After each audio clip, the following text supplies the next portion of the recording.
Monsieur le ministre, Madame l'ambassadeur, c'est un grand honneur pour le Collège, Monsieur le ministre, de pouvoir vous accueillir aujourd'hui ici à Bruges. Dans un certain sens, pourtant, Monsieur le ministre, vous vous trouvez ici aussi sur un territoire français, puisque le Collège a été depuis son fondement en 1949 toujours fortement marqué par la France. Son acte fondateur porte, parmi tant d'autres hommes d'État de l'époque, aussi la signature de l'ancien Premier ministre français Paul Ramadier. Le français est une des deux langues officielles du Collège. Les étudiants français constituent depuis bon nombre d'années le contingent national le plus nombreux au Collège. Et le Collège a bénéficié et bénéficie toujours d'une coopération très étroite avec le ministère des Affaires étrangères et l'Organisation internationale de la francophonie. Je peux ajouter qu'il y a même certains détails de l'organisation du Collège qui sont fortement influencés par la France, par la tradition française. Par exemple, le système de notation qui survient. Je pense pour bon nombre des étudiants au collège, c'est la première fois que durant cette année-ci qu'ils ont fait l'expérience de ce système de notation survient, ce qui montre également une certaine influence française. Je vais brièvement introduire les CV très impressionnants de Monsieur le ministre. Votre premier diplôme a été en DEA de philosophie de l'Université Paris X. Vous avez débuté en tant que philosophe, ce qui est également la discipline de base, dans un certain sens, pour toutes les études académiques. Et je voudrais bien ajouter que vous ne vous avez pas limité à l'époque à les études de philosophie, mais vous avez assisté le philosophe Paul Ricoeur sur l'appareil critique de son livre fameux « La mémoire, l'histoire, l'oubli ». Et vous êtes également devenu à l'époque déjà membre de la rédaction de la revue Esprit. Après vos études de philosophie, vous êtes passé d'abord par l'IEP de Paris, puis l'École nationale d'administration, avant d'intégrer en 2004 l'inspection générale des finances. Pendant cette période, en tant qu'inspecteur des finances, vous étiez membre de la fameuse commission Attali pour la libération de la croissance française. Peut-être déjà à l'époque, il y a certaines idées qui continuent à être importantes, même pour votre travail d'aujourd'hui. On va peut-être revenir. Vous avez après quitté temporairement la fonction publique pour le monde d'un banquier d'affaires en tant qu'associé de la banque Rothschild et compagnie de 2008 à 2012. C'est certainement une toute autre expérience que le monde politique, mais qui certainement, j'ose dire, a probablement également inspiré certaines idées que vous avez actuellement dans votre fonction ministérielle. Puis vous êtes devenu secrétaire général adjoint de la présidence de la République de 2012 à 2014. Et depuis le 20 août 2014, vous êtes ministre de l'économie, de l'industrie et du numérique. J'ajoute que vous êtes le plus jeune ministre de l'économie depuis Valéry Giscard d'Estaing. Bon, si on sait les fonctions que M. Valéry Giscard d'Estaing a assumées plus tard, c'est de plutôt bon augure, j'ose dire. Je pense que vous êtes devenu très vite très connu en France et au-delà des frontières françaises, bien au-delà, pour vos prises de position claires, nettes et ne manquant pas de courage politique. Et vous avez également, si j'ose dire, une certaine humeur provocateur de temps en temps. Une citation qui a même fait le tour dans mon pays natal, l'Allemagne, était votre commentaire sur la taxe à 75% sur le très haut revenu, si vous l'avez dit comme ça, c'est Cuba sans le soleil. Je pense que votre intervention ici au collège ne sera pas seulement, je suis déjà à l'avance assez sûr, appréciée par nos étudiants et les collègues présents ici, mais également il y a assez de l'attention déjà à l'extérieur. C'est ce matin que l'Economist Espresso a annoncé, je cite, « The disruptive young French economy minister will be closely watched when he gives his speech at the College of Europe ». Si le fameux Economist est déjà en train de nous suivre, bon, c'est-à-dire ça montre tout l'intérêt porté à votre intervention. Bon, l'économie, l'industrie et le numérique sont tous des domaines d'une importance capitale pour le futur. Pas seulement pour les jeunes générations en France, mais certainement pas moins pour les jeunes générations en Europe plus large. Et le sujet que vous avez choisi aujourd'hui lie très effectivement cette forte perspective du futur qui implique vos fonctions ministérielles avec la mission du collège de préparer ses étudiants pour des carrières européennes. Le titre est « Quelle Europe pour la nouvelle génération ?» Monsieur le ministre, la parole est à vous.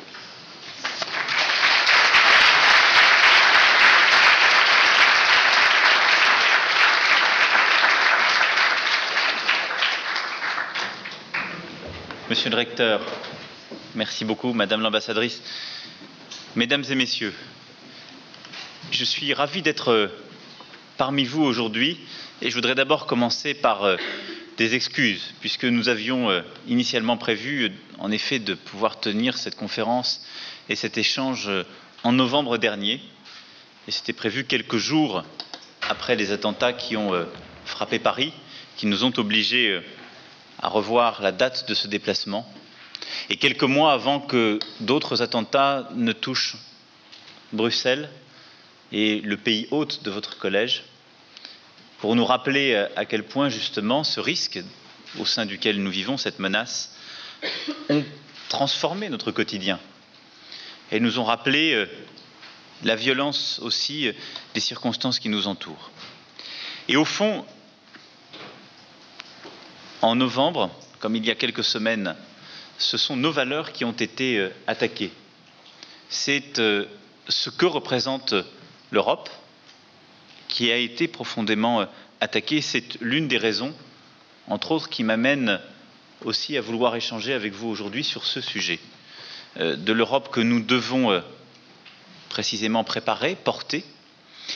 Et c'est pourquoi je suis très heureux aujourd'hui d'avoir l'opportunité de m'exprimer devant des jeunes Européens que le collège accueille, même s'il y a beaucoup d'autres nationalités que simplement européennes qui sont ici représentées, mais au fond, celles et ceux qui croient dans l'idée européenne et qui croient dans l'avenir de l'Europe, parce que c'est précisément cela que vous représentez. Parce qu'au fond, votre génération, nos générations, sont, je crois, à un moment unique de l'histoire européenne.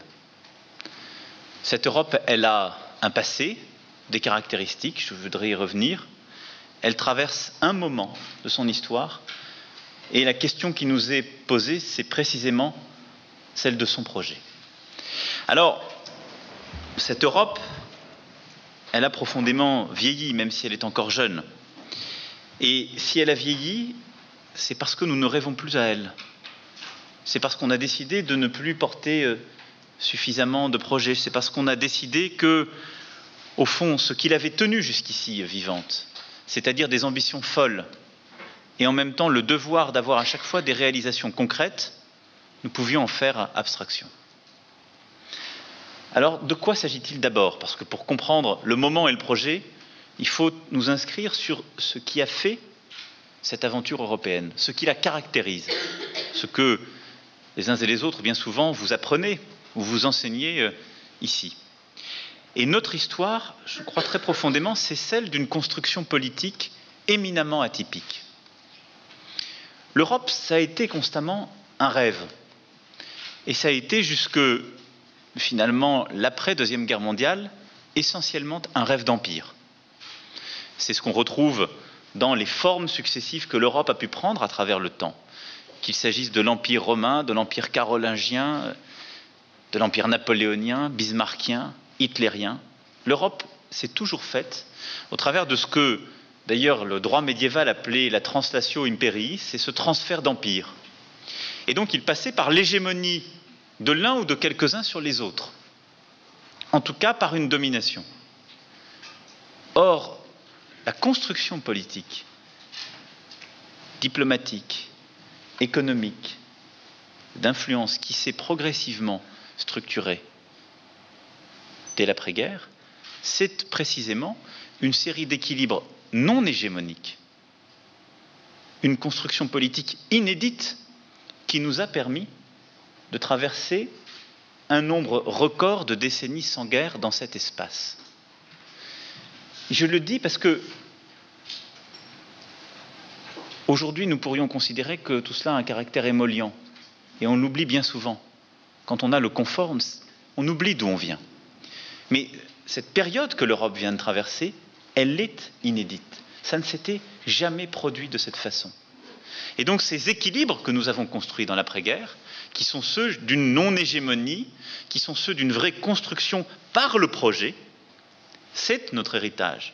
Et cet héritage, il est éminemment fragile parce qu'il n'y a rien dans notre histoire millénaire qui le rend naturel.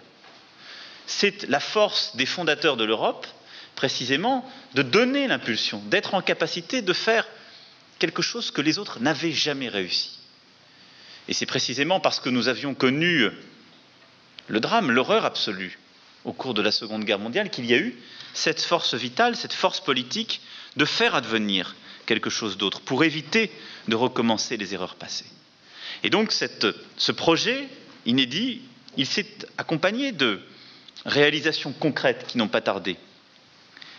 Dès 1948, parce qu'un homme d'État exilé espagnol l'a rêvé, votre collège, qui permettrait à des universitaires diplômés issus de pays différents d'étudier, de vivre ensemble.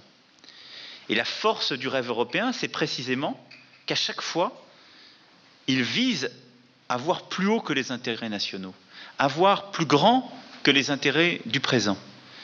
Et c'est d'ailleurs ce que rappelait Jean Monnet lors de la signature du traité instituant la communauté économique du charbon et de l'acier, je le cite, « Pour la première fois, 6 pays se sont réunis, non pour rechercher un compromis provisoire entre des intérêts nationaux, mais pour prendre une vue commune de leur intérêt commun. » Relisez cette phrase avec moi. Ce que dépasse Monnet, c'est bien souvent ce dont nous nous contentons aujourd'hui.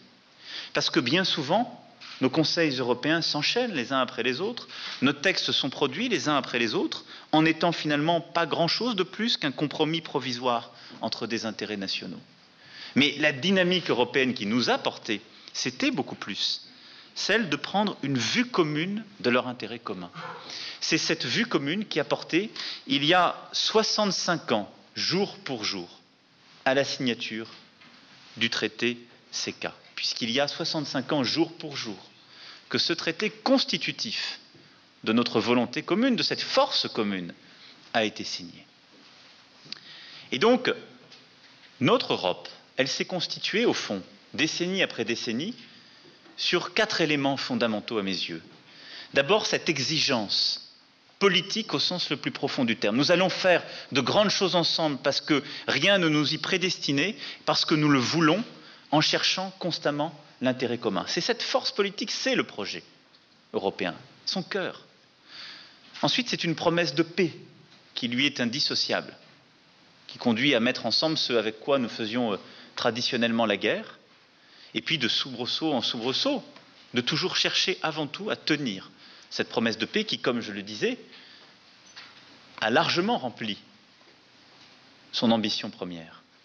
Même si, on le voit bien, la période que nous traversons peut donner parfois le sentiment qu'elle se fragilise. Troisième élément, c'est une promesse de prospérité. Cette Europe, elle était faite pour qu'on vive mieux, qu'on soit plus fort, qu'on constitue une puissance économique dans le monde. Et puis, c'est une promesse de liberté, en particulier de liberté de mouvement. C'est ça la promesse initiale de cette construction. Et c'est ainsi que le rêve européen, précisément, a perduré, qu'il a progressivement, secteur par secteur, pan de l'économie par pan de nos activités, réussi à constituer ce ciment qui nous a tenus. Ce rêve européen, il s'est ensuite progressivement étendu sur le plan géographique, jusqu'à réconcilier un continent que l'histoire avait séparé.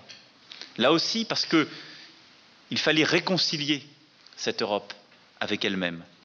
Et à chacun des moments importants, l'Europe a eu la force, la vitalité de dépasser les évidences ou ce qui avait pu la déterminer, parce qu'il y avait cette promesse initiale.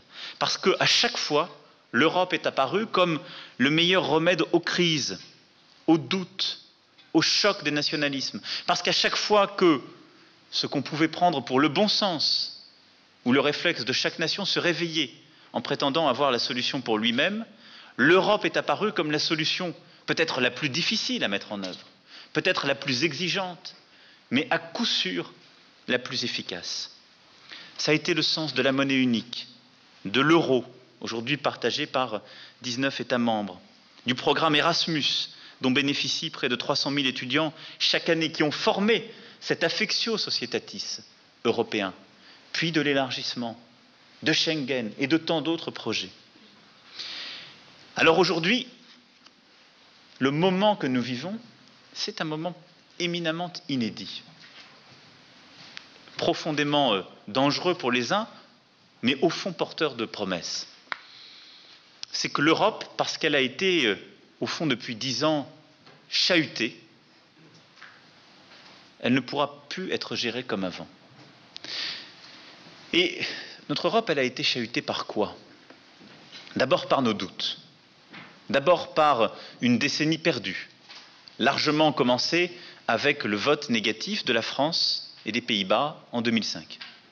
Parce que beaucoup de pays ne se sont plus retrouvés dans le projet européen tel qu'ils l'avaient porté, tel qu'ils l'avaient investi.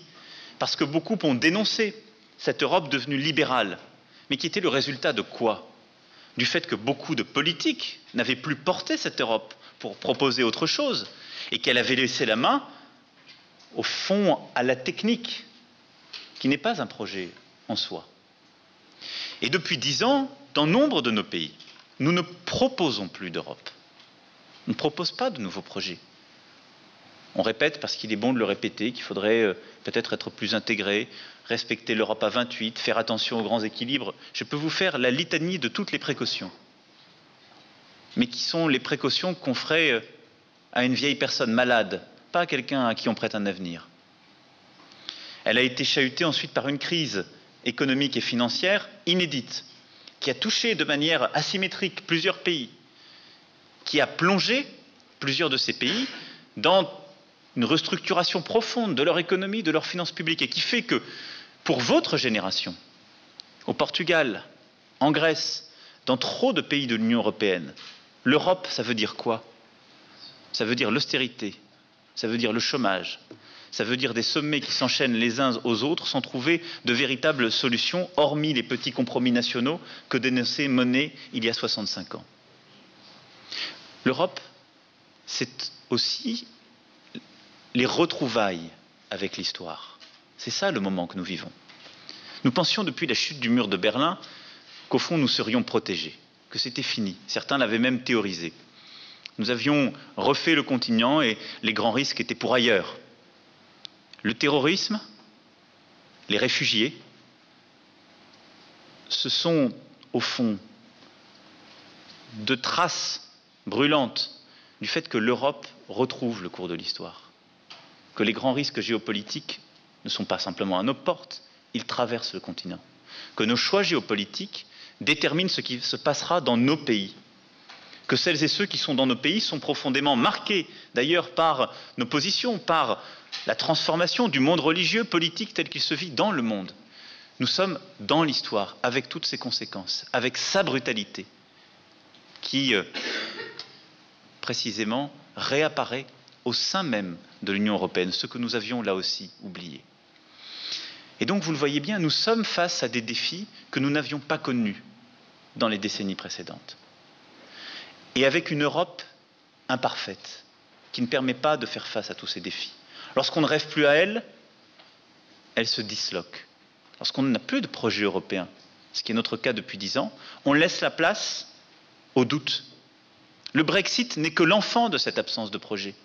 Et il y aura après le Brexit d'autres soubresauts du doute européen, puisque quand il n'y a plus cette force centripète poussée par quelques-uns qui croient et du coup font croire les autres, vous laissez toute l'énergie aux forces centrifuges qui doutent et la font disloquer.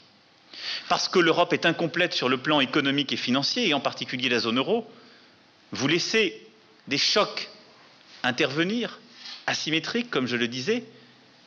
Vous demandez à des pays, avec exigence, qui peut être légitime, de procéder à des réformes, mais sans la solidarité qui va avec, vous ne leur laissez absolument aucune chance de se redresser dans un temps raisonnable sur le plan politique, dans un temps acceptable sur le plan économique. Et vous gardez des déséquilibres profonds que nous constatons aujourd'hui dans la zone euro. Nous n'avons rien réglé des déséquilibres économiques fondamentaux de la zone euro depuis la crise. Nous avons fait face à la crise, ce qui est très différent. Et sur le plan politique, vous voyez le doute qui étreint toutes nos sociétés. Est-ce que l'Europe nous protège? Est-ce que c'est une bonne chose? Et le poison des nationalismes revient, insidieux, qui consiste à penser que chacune et chacun ferait mieux par lui-même. C'est faux. Ces chocs géopolitiques, ce sont des chocs tectoniques, ce sont des plaques qui se bougent les unes avec les autres. Quelles sont nos préférences collectives, nos valeurs? Sont-elles si différentes entre l'Allemagne, la Belgique, la France, l'Italie, la Suède? Ce sont les mêmes. Ce sont les mêmes. Les mêmes préférences pour la liberté, les libertés individuelles, pour la fraternité, pour ces équilibres de solidarité qui vont avec notre continent. Simplement, le test d'efficacité n'a pas été réussi. Le test d'efficacité nous met en doute, et donc c'est simplement une Europe plus efficace sur ces sujets qu'il nous faut trouver. Et au fond, la période que nous vivons, le moment qui est le nôtre, nous met face à un choix très simple, mais qu'il faut expliciter en termes démocratiques. Nous ne pourrons plus continuer à gérer l'Europe cas 1, cas A, de manière approximative, en gestionnaire au fond, comme l'a fait la génération de la consolidation. Nous avons un choix simple, celui de refonder l'Europe avec une volonté nouvelle et donc d'être en capacité d'aller parfois convaincre nos opinions publiques, d'aller contre les évidences pour retrouver le fil de cette histoire européenne inédite, qui est justement d'aller contre vents et marées au-delà de nos simples intérêts nationaux, pour construire un intérêt commun qui n'existe pas sans cette volonté, ou bien décider d'arrêter l'histoire, ce qui est possible. Mais penser que, parce que nous la continuerons avec les mêmes moyens, au même rythme, avec les mêmes incertitudes ou les mêmes prudences, serait une option, je ne le crois fondamentalement pas. Et donc, ce moment, cette période inédite que nous vivons, celle qui consiste finalement à voir combien le rêve européen menace aujourd'hui de reculer, elle nous impose de refonder un projet européen, de rajeunir cette Europe, de retrouver cet équilibre entre des rêves fous et l'exigence des réalisations concrètes. Et c'est d'abord pour cela retrouver un projet d'Europe puissant, c'est-à-dire une volonté de faire à quelques-uns, d'avancer à quelques-uns. Je ne sais pas combien, je ne sais pas le dire. Je sais simplement que depuis des années, nos prudences ridicules pour savoir si on doit le faire à 19 ou à 28 ou à moins de 19 parce que ça en choquerait les uns ou les autres est une fausse précaution. C'est la précaution de celles qui ne veulent plus penser, de ceux qui ne veulent plus faire. Faisons à quelques-uns et que tous ceux qui sont prêts à se lancer dans l'aventure se joignent. Mais au fond, regardons en face, qu'est-ce qui ne fonctionne pas sur le plan économique, sur le plan de la fiscalité, sur le plan de l'énergie, sur le plan de la sécurité, sur le plan de notre politique internationale et de défense. Nous devons approfondir cette Europe. Nous devons aller au-delà de nos précautions traditionnelles. Sortir de cette chorégraphie qui nous impuissante, où, dès qu'il s'agit de changer de traité, la France arrête toute discussion. Ce serait trop dangereux. Dès qu'il s'agit de procéder à des transferts de solidarité, l'Allemagne arrête toute discussion. Ce serait trop dangereux. Chacun a ses interdits. Ce sont généralement ceux que nous avons construits. eh bien c'est le moment de passer au-delà. Et je crois que ce cœur d'Europe, qui a vocation à s'élargir autant que les pays le voudront et qu'ils s'en donneront les moyens, mais ce cœur d'Europe, c'est une Europe de la volonté. C'est celle qui construit le chemin de la puissance, c'est celle qui nous fera réussir en tenant les quelques éléments que je viens de rappeler. Et sur chacun de ces éléments, oui, nous devrons procéder à des modifications institutionnelles. Oui, nous devrons procéder à des approfondissements qui marqueront des transferts immanquables de souveraineté, mais parce qu'ils seront choisis et parce que l'exercice de ces souverainetés dans un cercle adapté sera plus fort, plus pertinent, dans un monde de puissance dont nous connaissons aujourd'hui toutes les conséquences et que je rappelais il y a un instant. Et c'est dans ce même projet que nous avons voulu, avec Sigmar Gabriel, il y a quelques mois, donner quelques outils, quelques instruments. Ils ne sont pas exclusifs des autres et ils n'ont pas vocation à épuiser en eux-mêmes le débat. Mais réfléchissons à une capacité budgétaire commune, c'est-à-dire une capacité à investir, à recréer les solidarités indispensables au sein de cette zone euro. Donnons la responsabilité de cette intégration économique, fiscale, et plus à un vrai exécutif de ce cœur d'Europe, de cette zone euro, ou d'une partie de cette zone euro, je ne sais pas à ce stade. Et donnons-lui des vraies institutions démocratiques qui n'existent pas aujourd'hui, mais qui sont indispensables pour que nous puissions avancer. Et autour de ce triptyque, bâtissons des équilibres sur des politiques multiples, parce que je crois que nous ne bâtirons pas simplement sur les sujets économiques et monétaires. Nous devons élargir le cercle de la discussion pour construire de vrais équilibres dans des pays dont les intérêts se sont parfois beaucoup distendus. La deuxième chose, c'est notre projet à 28, qui doit continuer à persister, à s'approfondir dans cette Europe différenciée que nous devons assumer, consolider le marché unique, mais lui donner encore plus d'ambition en matière de numérique, en matière d'énergie, pour ne citer que ces questions, en matière aussi de sécurité. L'Europe à 28 a à construire les règles d'un véritable marché unique qui continue à s'approfondir, mais avec les exigences premières du marché unique, pas celles que nous avons dévoyées au fond à partir de la fin des années 90, où la lecture que nous avons progressivement eue du marché unique n'a été de manière croissante qu'une lecture libérale. Le marché unique, c'est en effet l'abolition des frontières pour pouvoir circuler plus simplement, commercer plus aisément, échanger plus efficacement. Mais en même temps, ce sont de nouvelles coordinations, ce sont des régulations, ce sont les règles de la liberté commune qui vont avec la création d'un marché unique commun. Et nous l'avons trop souvent oublié. La question nous sera posée dans les prochains mois sur le numérique. Il faut en effet abolir les frontières pour avoir un vrai marché domestique européen. Mais faut-il pour autant considérer que nous n'avons aucune régulation européenne à porter, que nous n'avons aucune préférence collective?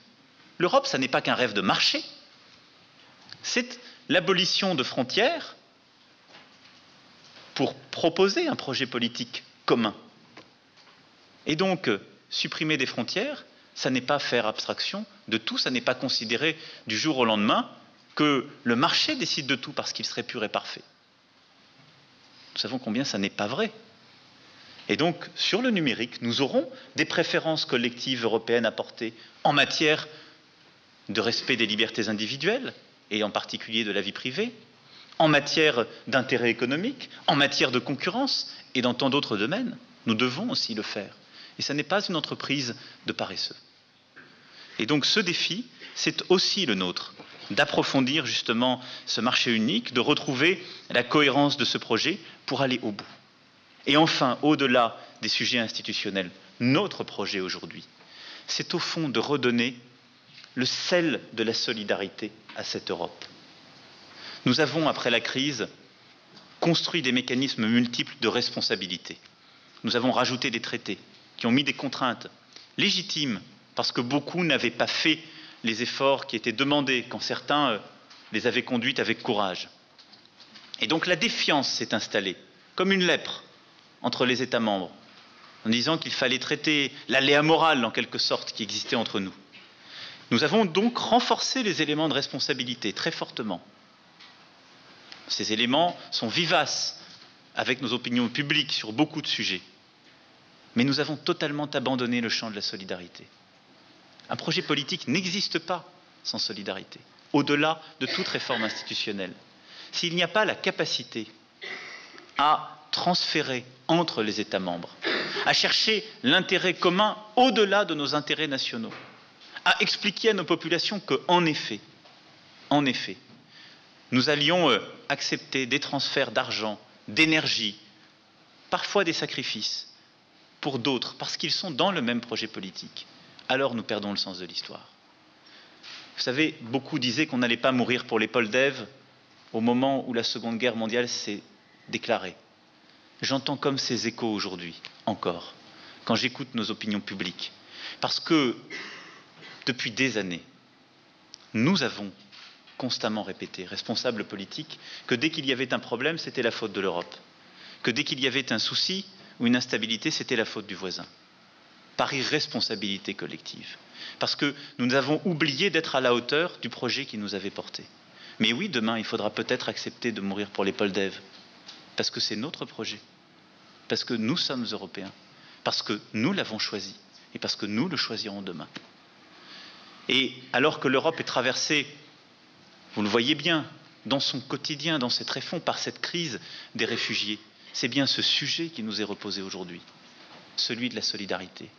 C'est le sujet de la solidarité qui nous a été posé au moment de la crise grecque. C'est le sujet de la solidarité qui nous est posé aujourd'hui. Et c'est notre mission historique. L'Europe s'est construite par là.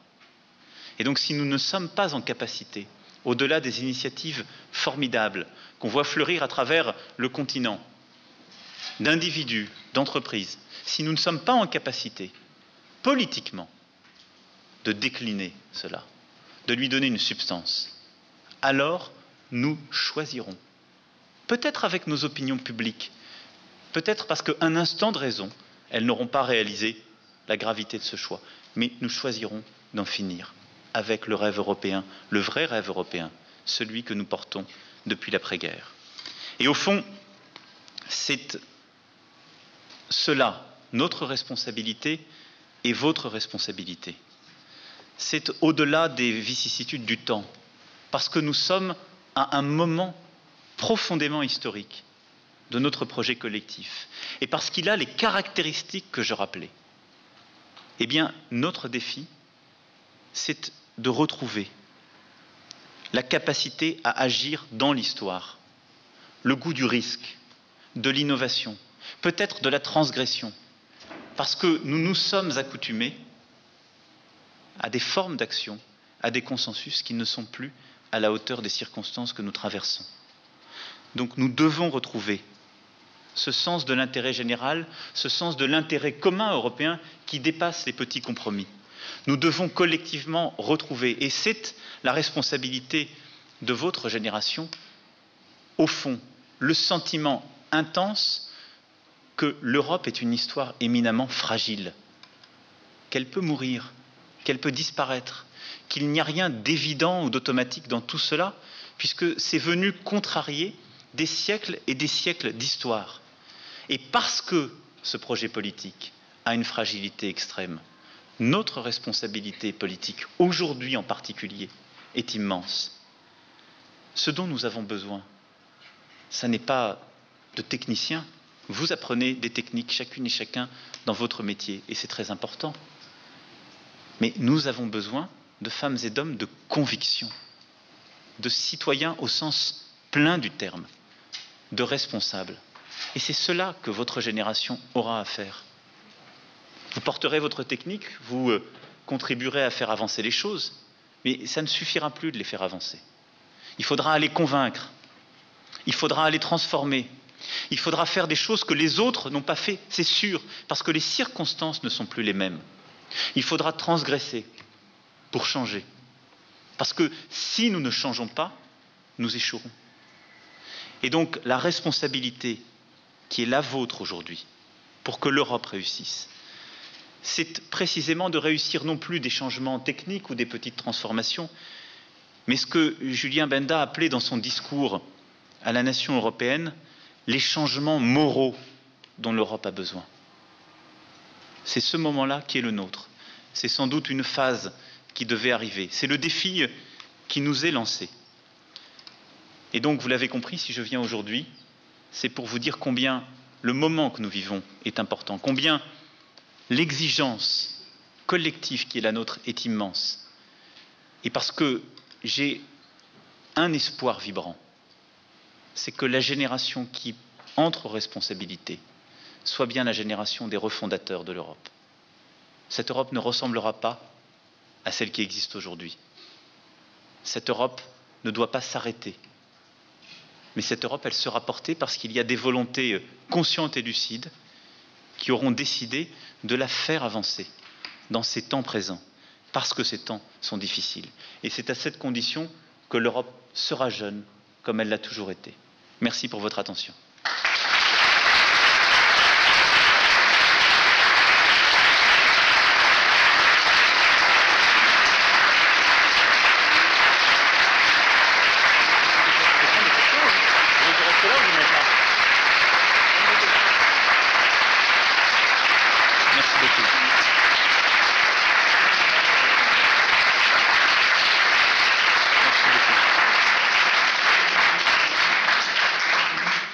Monsieur le ministre, on ne peut pas vous remercier plus pour ce message d'espoir et cet appel à nos responsabilités.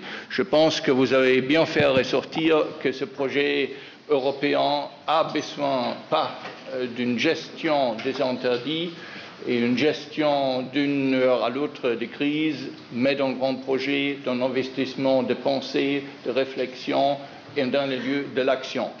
Et vous avez touché les grands sujets de cette action qui devait présider la solidarité, la vision et des projets concrets, il faut faire des progrès. C'est un message fort. Monsieur le Président, vous avez accepté de prendre des questions.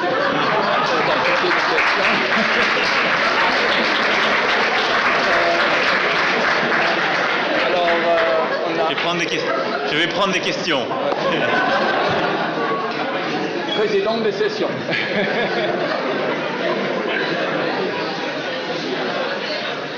Voilà, il y a une question là-bas.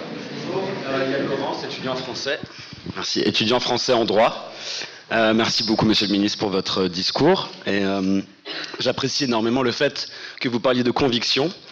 Je pense qu'on en a énormément besoin en ce moment. Toutefois, je ne peux que constater une certaine division entre les citoyens et la politique en ce moment, que ce soit la politique nationale ou la politique européenne. Pour redonner goût à l'Europe, vous avez parlé de solidarité, toutefois vous n'avez pas parlé d'Europe sociale. Que pensez-vous d'établir une Europe sociale pour renouer ce lien de confiance entre les citoyens et les politiques?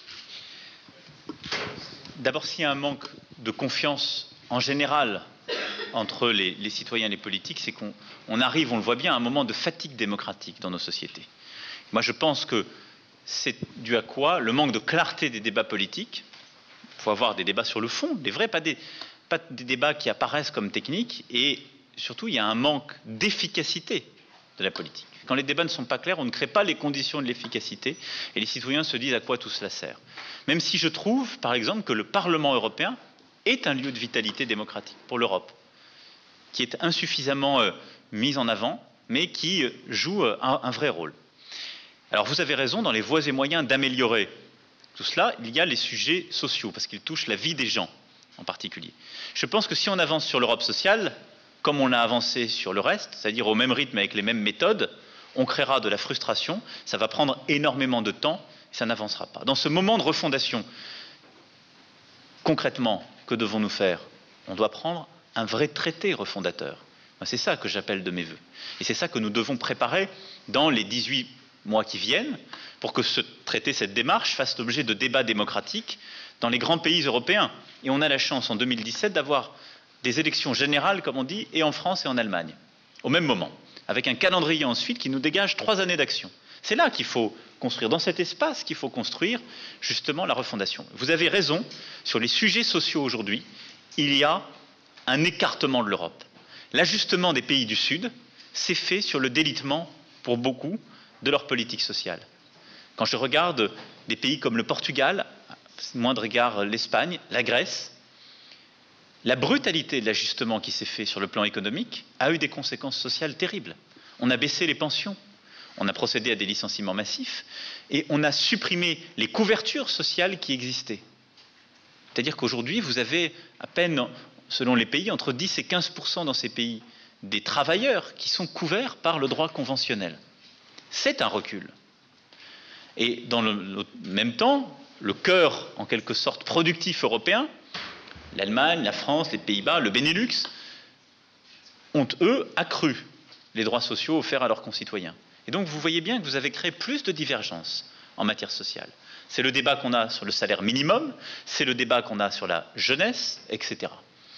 Et c'est tout le débat qu'on a en creux. Il y aura encore demain un Conseil européen sur le fameux sujet des travailleurs détachés, qui est en quelque sorte, sous couvert de libre circulation des travailleurs en Europe, l'institutionnalisation d'une forme de dumping social.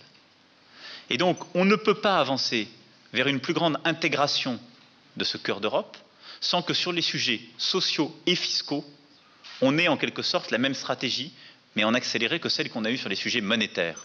C'est-à-dire qu'on ramène dans une zone de convergence nos économies et nos sociétés. Si vous ne créez pas d'abord un corridor, puis une cible pour tous, vous ne pourrez pas avoir un projet cohérent et commun. Une fois que j'ai dit ça, ce qui est, je crois, profondément important, il faut créer le consensus là-dessus entre les pays. Il est aujourd'hui très faible. Il n'y avait pas un vrai consensus franco-allemand sur ce sujet. Je ne suis même pas sûr qu'il existe totalement.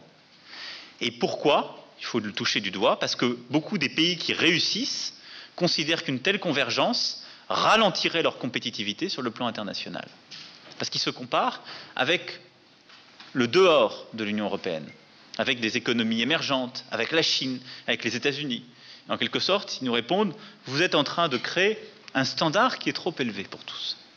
Et si ce standard était un peu moins élevé et n'était pas le meilleur de la classe, mais devenait un point moyen, les débats seraient multiples dans beaucoup de nos économies, je pense à la France, pour dire l'Europe, c'est donc une perte de droit. Donc, je pense que ce qu'il faut qu'on arrive à faire dans les prochains mois, c'est de montrer qu'avoir un objectif commun à quelques-uns est un élément de stabilisation pour tous.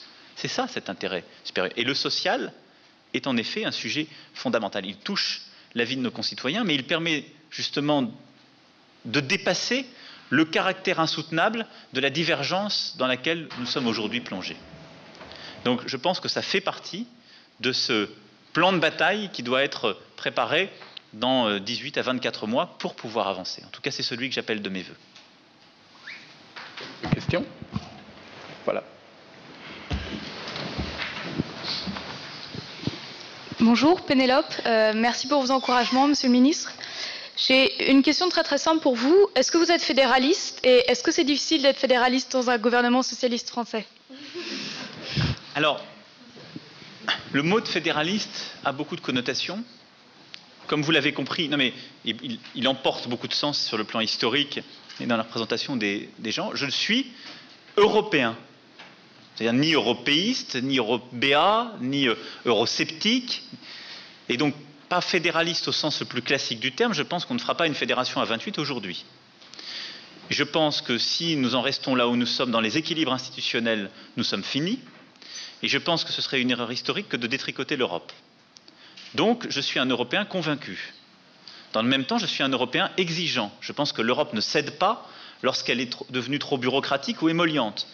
Je vous quitterai dans quelques instants pour aller à Bruxelles parler de l'acier.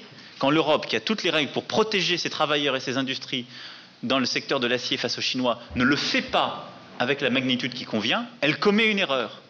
Elle ne montre pas son vrai visage. Enfin, je pense qu'il y a quelques pays d'Europe qui ont justement des convergences suffisantes pour que ce soit réaliste à court terme, qui peuvent avancer et transférer davantage.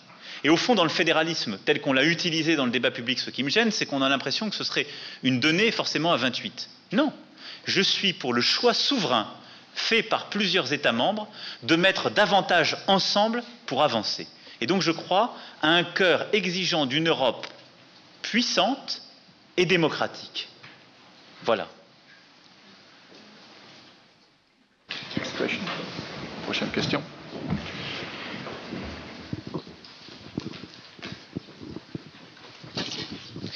Bonjour Monsieur le Ministre, merci beaucoup de votre discours. Je pense qu'on en a besoin de rêver de l'Europe et d'y croire surtout.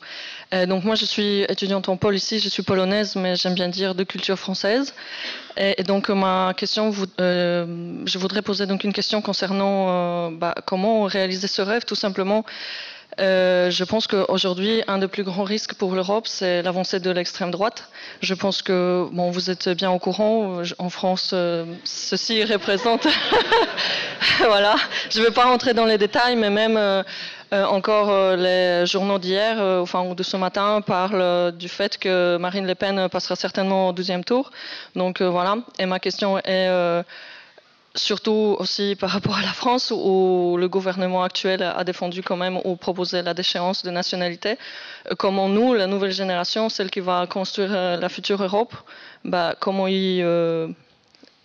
lutter, comment faire tout simplement si même les politiciens ne le rendent pas toujours très facile, tout simplement.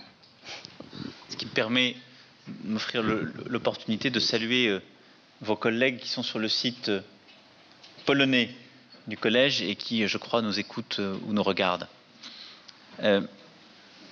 Sur ce sujet, je pense que c'est notre responsabilité collective, la montée des extrémismes. Je n'aime pas le terme de populisme parce qu'il englobe une réalité qui est trop large, mais des extrémismes, voire des fascismes. C'est d'abord que nous n'avons pas réussi à convaincre, que nous avons renoncé à expliquer, que nous n'avons pas voulu être efficaces. Et moi, je ne suis pas dans un discours de moralisation sur ce sujet. Je ne l'ai jamais fait, ni en France, ni ailleurs. S'il y a des femmes et des hommes en démocratie qui sont prêts à voter pour des extrêmes, c'est qu'il y a une raison. Et donc, il faut la considérer et il faut toujours les respecter.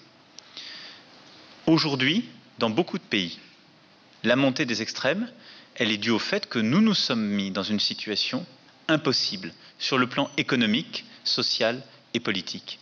Et comme je le disais, ces extrêmes se nourrissent bien souvent du rejet de l'Europe, parce que l'Europe signifie, dans beaucoup de ces pays, austérité, blocage, complexité. Parfois, nous l'avons, responsables politiques, nourri avec cynisme, pour ne pas porter nos propres responsabilités. Mais parce que cette Europe incomplète, elle a une responsabilité politique aujourd'hui. Et je le dis très honnêtement. Je pense que cette Europe, elle est en train de construire les conditions déflationnistes d'une montée des populismes, des extrémismes partout. Parce que quand elle impose des réformes, quand elle impose un modèle unique de responsabilité, qui me paraît bien souvent nécessaire et que j'ai défendu, mais qu'elle ne porte pas le message de solidarité en contrepoids, les éléments de solidarité financiers et économiques qui doivent aller avec, elle tue les réformistes. Donc elle ne laisse la place qu'aux extrêmes.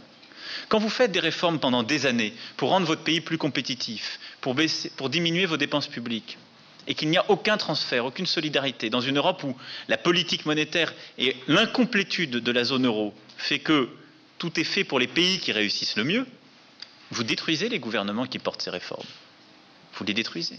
Vous les détruisez sur le plan économique, parce que les résultats ne sont pas là suffisamment vite, mais vous les détruisez aussi sur le plan politique. Parce que celles et ceux qui disent « fallait pas faire ces réformes, mais plutôt quitter l'Europe », donnent le sentiment qu'ils ont eu raison. Et vous le savez très bien. C'est ce que vous avez vécu. Donc, ce que je veux dire par là, c'est que si les solidarités ne se reconstruisent pas dans le projet européen, les extrémismes continueront à monter. La deuxième chose, c'est que je pense que notre Europe, elle a besoin d'avoir un débat démocratique beaucoup plus vivace sur le sujet européen. La discussion que nous sommes en train d'avoir. Pas un débat technique, un vrai débat démocratique. Mais il faut aller jusqu'à poser la question, on reste ou on sort ? Parce que c'est à cette condition que vous recréez une base commune, qui n'est plus celle de la paresse, de l'évidence, mais d'une mobilisation. Et pourquoi nos citoyens vont vers les extrêmes? Parce qu'ils considèrent que le débat démocratique n'a plus de sens, n'est plus une réalité. Puis la troisième chose, il faut qu'on agisse. Donc il faut une Europe qui soit plus concrète, plus efficace. J'ai cité un exemple tout à l'heure avec celui de l'acier, il y en a beaucoup d'autres. Quand l'Europe ne protège pas, elle donne le sentiment qu'elle est impuissante et qu'elle est une mauvaise chose pour les gens. Quand l'Europe n'aide pas à réformer concrètement, elle est une mauvaise chose. Donc face à ça, c'est la responsabilité dans chaque pays des partis démocratiques, de l'offre politique de se réformer pour être à la hauteur des attentes, donner de la vitalité politique et agir. Et la responsabilité européenne, c'est d'être efficace. Et donc d'avoir une vraie Europe de l'investissement, elle est aujourd'hui trop faible, d'avoir une Europe efficace sur le plan de la politique macroéconomique, c'est-à-dire qui articule la responsabilité et la solidarité, et d'avoir une Europe qui protège sur le plan de la sécurité ou des grands sujets économiques. Si nous savons faire ça, je suis convaincu que nous saurons justement contenir les extrêmes. Mais il faut sortir de cet espace mortifère dans lequel nous nous sommes engouffrés, où les débats sont au fond devenus interdits, où, comme je le disais tout à l'heure dans mon discours, les solidarités sont réduites à la portion congrue, et où, au fond, l'Europe, ça n'est plus que ce qui vous donne les règles d'une réforme qu'il faut de toute façon conduire, et à l'issue de laquelle on n'a pas le sentiment de se trouver mieux. Ce que disent beaucoup trop d'Européens, il faut le savoir les entendre. Et donc moi, je n'accepte pas le discours qui consisterait à dire « ne sont européens que celles et ceux qui disent du bien de l'Europe ». C'est trop facile. C'est trop facile. Sont européens celles et ceux qui sont exigeants pour l'Europe et qui veulent la faire avancer. Et donc dire du bien quand on est dans des salons, quand on est à Paris, où on ne connaît pas l'austérité, à Berlin ou à Bruxelles, c'est facile, on peut tous être européens. Mais on n'est pas européen si on ne considère pas les cris qu'il y a dans d'autres pays d'Europe, les doutes, parfois le rejet. Et donc être européen, c'est être lucide et entendre ce projet-là. Sinon, notre projet politique lui-même redevient un projet hégémonique, où on fait, sur le dos de quelques-uns, quelque chose qui nous paraît bon. Nous devons réussir à redonner de la vitalité à ce projet dans tous les pays. Ça veut dire trouver les progressistes de chacun de ces pays et les aider. C'est ça la politique de solidarité. Les aider quand ils réforment leur pays. Transférer justement de l'argent, les aider à réformer, les protéger. C'est cela le cœur du projet qui est aujourd'hui le nôtre. Merci. Il nous reste temps pour une question seulement.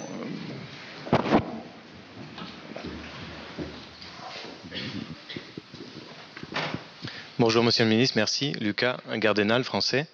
Vous parlez de refaire avancer l'Europe, mais l'Europe de l'austérité, cet argent, il est quelque part, il existe. Et d'une certaine façon, la différence qu'il y a entre les citoyens et les élites politiques vient d'une trop grande différence.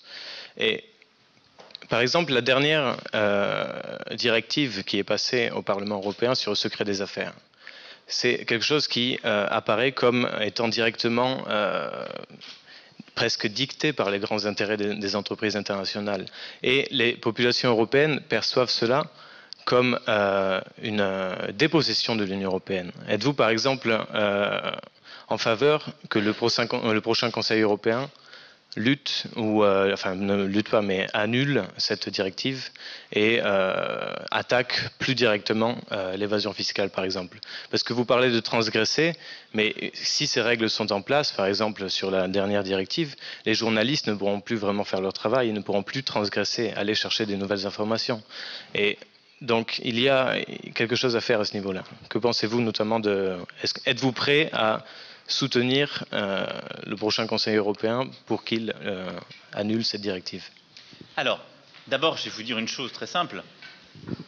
Les populations qui, là où c'est difficile, vivent l'Europe comme une Europe de l'austérité, qui rejettent l'Europe, etc., n'en ont rien à faire de cette directive. Enfin, je vais vous parler très franchement. Hein. C'est un débat de techniciens dans une enceinte et qui nous occupe plus à Paris, si vous voulez ma conviction, qu'à Lisbonne ou à Athènes. C'est-à-dire que quand on a vraiment des situations comme on les connaît, de détresse économique et sociale, ce n'est pas ça le sujet. C'est le sujet de l'investissement, c'est le sujet de la solidarité budgétaire et financière, c'est le sujet économique pour savoir comment notre pouvoir d'achat ira mieux et comment on va manger demain. Ce n'est pas ces sujets-là.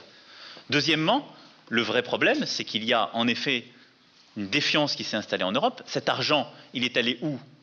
Il n'est pas allé dans la poche de quelques multinationales. Il est allé dans le fait, mais non, regardez les choses factuellement, il ne faut pas être complotiste pour regarder ces sujets.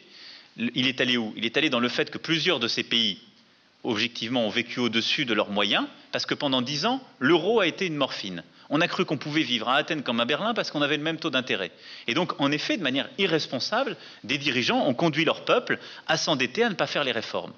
Les divergences se sont construites comme ça. Donc il fallait faire des réformes. Après, c'est le rythme et c'est les mesures de solidarité qui les accompagnent qui sont un sujet. Mais cet argent, il est allé où? Pour combler les erreurs passées, non pas faites par les peuples, mais par les dirigeants. C'est ça la vraie injustice. C'est ça le problème que nous avons aujourd'hui en Europe. Mais en aucun cas à des multinationales et des banques. De grâce, sortez de ce tropisme qu'on a aussi, je vous rassure, en effet en France et dans nos débats, qui consiste à dire dès que ça va mal, il faudrait taper sur les grandes entreprises ou les banques pour que ça aille mieux. C'est faux. C'est faux. Ça n'est pas vrai. Alors après, il y a la question de la transparence, de l'évasion fiscale et de ces grandes structures. Cette directive conduit-elle à une régression en termes de transparence dans lanceurs d'alerte et autres? Non. C'est d'ailleurs pour ça qu'elle a été votée par le groupe socialiste. Non. Elle n'a pas été votée par l'extrême gauche et les Verts. Parce qu'il y a des gens qui en veulent toujours plus, en considérant parfois que ça n'a aucune conséquence sur le monde économique, donc il faudrait pouvoir y aller. Donc je vais vous le dire très franchement, je pense qu'elle va dans le bon sens, qu'elle améliore les choses. Si on m'explique en quoi elle a détricoté un élément actuel qui nous donne de la transparence, je suis prêt à m'y opposer. Je ne l'ai pas compris, je ne l'ai pas trouvé pour ma part. Et il est faux de dire que les journalistes auront au moins de possibilités d'être lanceurs d'alerte demain après cette directive. Ce n'est pas le cas. Et j'ai eu le sujet en France, ça n'est pas le cas non plus. On doit continuer après à travailler, par exemple, nous, dans le droit français, pour améliorer en effet la protection des sources, qui est une demande tout à fait légitime, être très vigilant sur ces sujets. Mais je ne serai pas non plus aujourd'hui à dire que la priorité pour notre continent, c'est le discours maximaliste de certains. Je l'entends, je le respecte, il doit suivre son chemin, mais aujourd'hui, je pense que ce qui nous, objectivement, affaiblit, ce qui nous met en risque, ça n'est pas ce sujet-là. Quant à cette directive, je considère qu'à ce stade, sauf à ce qu'on me prouve le contraire, et quand je considère les votes et ceux qui les ont motivés, elle ne conduit pas à une régression par rapport au droit actuel. Elle ne va peut-être pas aussi loin que certains l'auraient voulu, je l'entends, mais ce n'est pas pour ça que je m'opposerai à elle. En tout cas, je pense que ce n'est pas ça le cœur de la réponse. Vous voyez, je ne peux pas être plus franc. Et je peux vous dire que dans les cercles autorisés à Paris comme ailleurs, c'est un peu transgressif de tenir ce langage. Merci bien, monsieur le ministre.